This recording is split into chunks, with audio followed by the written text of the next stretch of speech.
Assalamualaikum warahmatullahi wabarakatuh. Alhamdulillah wassalamu ala asrofil anbiya'i wal mursalin wa ala alihi wa sahbihi ajma'in amma ba'du.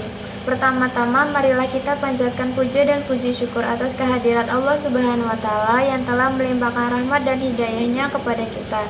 Tak lupa salawat serta salam kita haturkan kepada junjungan Nabi kita Nabi Muhammad SAW yang telah membawa kita dari zaman jahiliyah menuju jalan yang terang benderang ini, dan kita tunggu syafaatnya di yaumul akhir nanti. Perkenalkan, nama saya Diah Maidiningrum, dan perkenalkan saya untuk menyampaikan sedikit khutbah yang berjudul Keutamaan dan Kedudukan Ukhuwah. Ukhuwah artinya persaudaraan. Persoalan ukhuwah Islamiyah juga sudah diterangkan dalam firman Allah, Quran Surah Al-Hujurat ayat 10. Bismillahirrahmanirrahim. Innamal mu'minuna ikhwatun fa aslihu baina akhwaikum wattaqullaha la'allakum turhamun. Artinya, sesungguhnya orang-orang mukmin itu bersaudara, karena itu damaikanlah antara kedua saudaramu yang berselisih dan bertakwa kepada Allah agar kamu mendapatkan rahmat. Ukhuwah atau persaudaraan yang dibangun dari ikatan agama, tali pengikat yang begitu kokoh hingga terkadang mengalahkan ikatan nasab. Menyadarkan kembali pada hakikat ukhuwah dan mengingatkan kembali betapa pentingnya nilai ukhuwah Islamiyah bisa menjadi awal yang baik untuk memperbaiki rapuhnya persaudaraan. Salah satu bentuk menjalin ukhuwah adalah dengan mengunjungi saudara sama muslim. Dan beliau pun bersabda, Rasulullah Shallallahu Alaihi Wasallam bersabda, barang siapa yang mengunjungi orang sakit atau mengunjungi saudaranya karena Allah, maka malaikat berseru, berbahagialah kamu, berbahagialah dengan perjalananmu, dan kamu telah mendapatkan salah satu tempat di surga. Hadis riwayat Imam At-Tirmizi.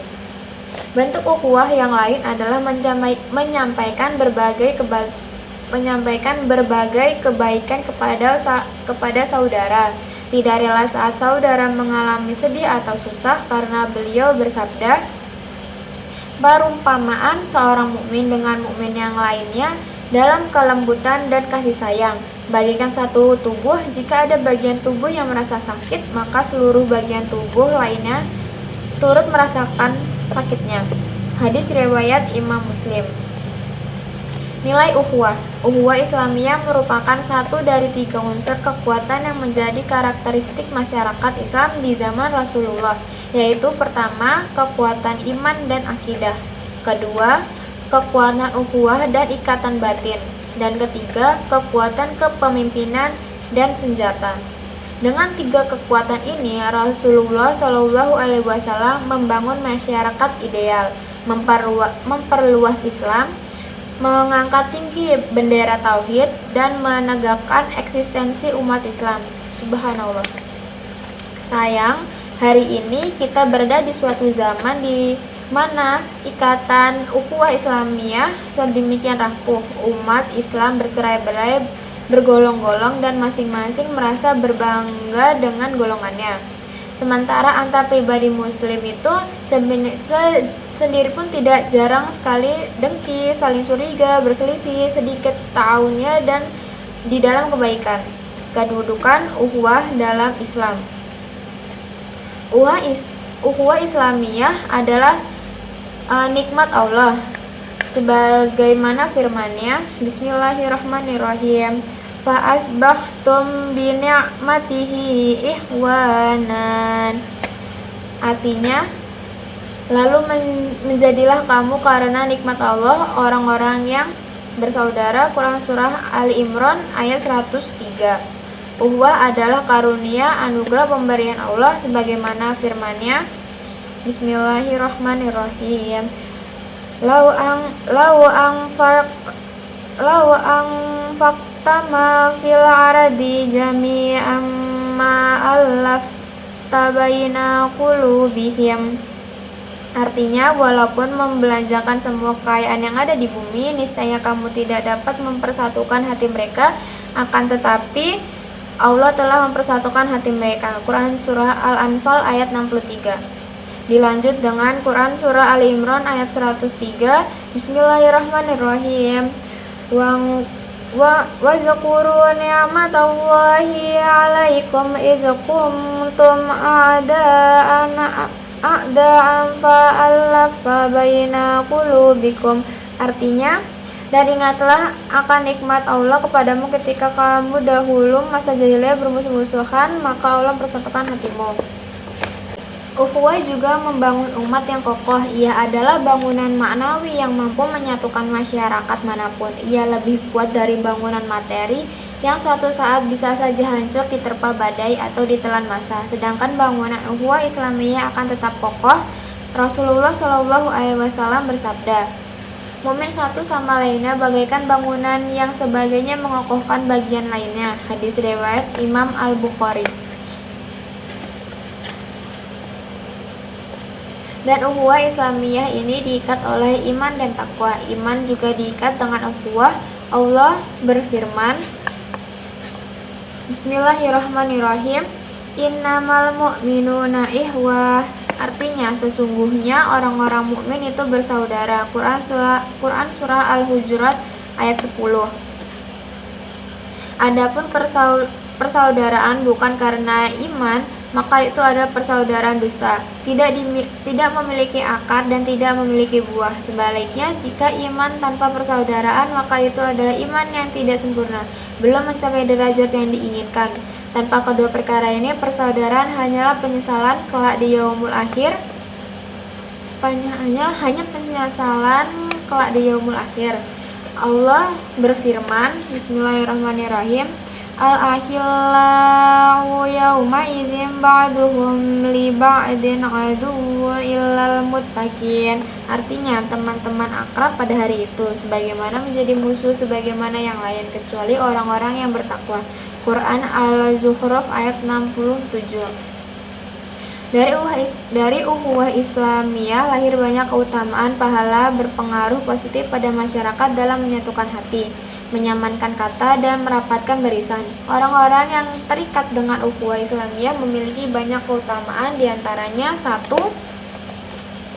Merasakan manisnya iman. Rasulullah Shallallahu Alaihi Wasallam bersabda, ada 3 golongan yang dapat merasakan manisnya iman.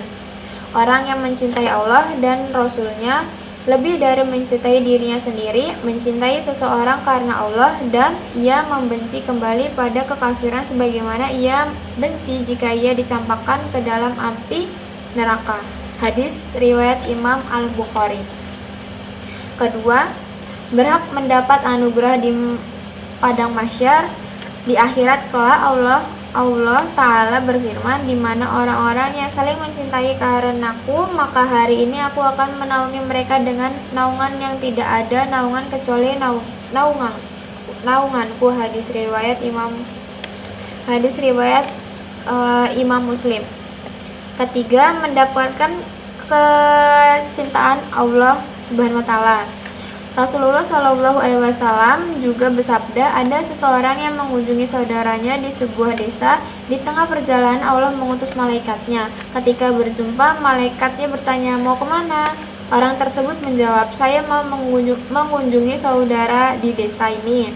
Malaikat bertanya lagi, apakah kau ingin mendapatkan sesuatu keuntungan darinya? Ia menjawab, tidak. Aku mengunjunginya hanya karena aku mencintainya karena Allah. Malaikat pun berkata, sungguh utusan Allah yang diutus padamu memberi kabar untukmu bahwa Allah telah mencintaimu sebagaimana kau mencintai saudaramu karenanya. Hadis riwayat Imam Muslim. 4. Kemuliaan saat yaumul akhir. Rasulullah Shallallahu Alaihi Wasallam bersabda, sesungguhnya di sekitar ars Allah ada mimbar-mimbar dari cahaya. Di atasnya ada kaum yang berpakaian cahaya, wajah-wajah mereka bercahaya. Mereka bukanlah para nabi dan bukan pula para syuhada. Dan para nabi dan syuhada cemburu pada mereka karena kedudukan mereka di sisi Allah. Para sahabat bertanya, beritahukanlah sifat mereka wahai Rasulullah.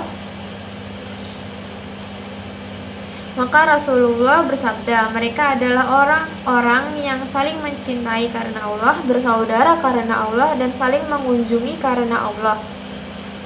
Hadis yang ditakhrij dari Al-Hafiz Al-Iraqi yang mengatakan para perawinya siqat.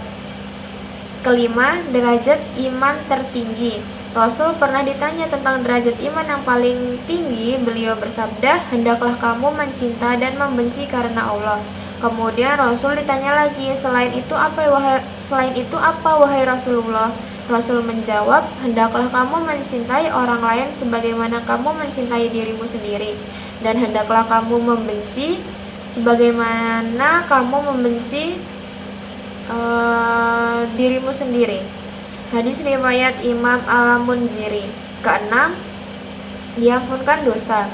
Rasulullah SAW bersabda, jika dua orang muslim bertemu dan kemudian mereka saling berjabat tangan, maka dosa-dosa mereka hilang dari kedua tangan mereka, bagaikan berjatuhan dari pohon. Hadis yang ditahrij oleh Al-Imam Al-Iraqi, sanadnya dhaif. Mari bertekad agar ukhuwah menjadi akhlak atau sifat yang melekat di dalam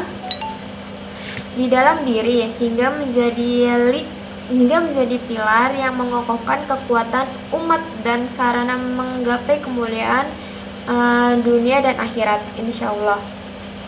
Demikian kiranya yang dapat saya sampaikan, semoga bermanfaat. Akhirul kalam, saya ucapkan terima kasih. Wassalamualaikum warahmatullahi wabarakatuh.